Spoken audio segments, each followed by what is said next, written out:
warahmatullahi wabarakatuh. Perkenalkan nama saya Ahmad Kurniawan dengan NIM channel Denaldom 409. Pada video kali ini saya akan menjelaskan tentang pemotongan PPh pasal 4 ayat 2 final. Yang pertama, sebelum saya memasuki materi, saya akan menjelaskan bahwa PPT ini akan membahas secara ringkas tentang konsep, mekanisme, dan penerapan PPh pasal 4 ayat 2 final sebagai bagian penting dalam kerajaan Indonesia. Latar belakangnya, PPh Pasal 4 ayat 2 ini diterapkan untuk memberikan kemudahan administrasi dan kepastian hukum. Pajak ini bersifat final, sehingga kewajibannya selesai saat dipotong. Lalu, apa sih yang akan kita bahas nanti? Pertama itu aku akan bahas tentang apa sih itu PPh Pasal 4 ayat 2, lalu ada objek apa saja yang akan dikenai PPh Pasal 4 ayat 2. Yang ketiga, siapa aja sih pemotongan dari PPh Pasal 4 ayat 2?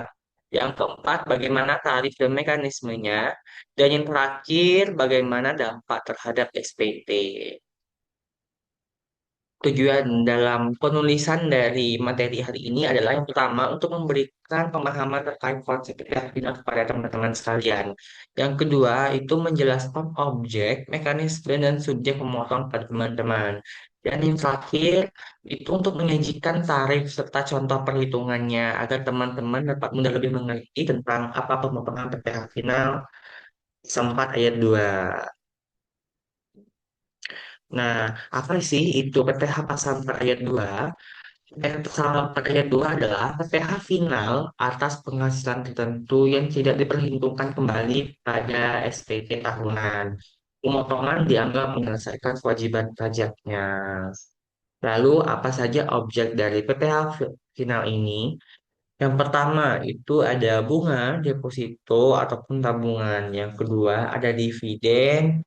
Yang ketiga ada hadiah undian, yang keempat ada sewa tanah ataupun bangunan, yang kelima ada jasa konstruksi, yang keenam ada pengalihan tanah ataupun bangunan, yang terakhir itu ada UMKM final. Itu tarifnya itu hanya 0,5%. Lalu siapa saja subjek pemotongan dari PPh pasal 42 ini? Yang pertama itu pemberi penghasilan seperti bank, penyewa, penyelenggara undian, ataupun pemberi kerja konstruksi. Yang kedua itu wajib membuat bukti potong dan menyetor pajaknya. Lalu berapa sih tarif dari potongan PPh pasal 4 ayat 2 ini? Untuk sewa tanah ataupun bangunan itu dikenakan tarif 10%. Untuk jasa konstruksi itu dikenakan tarif 2,5% hingga 4%. Untuk UMKM itu hanya dikenakan 0,5% dari omset.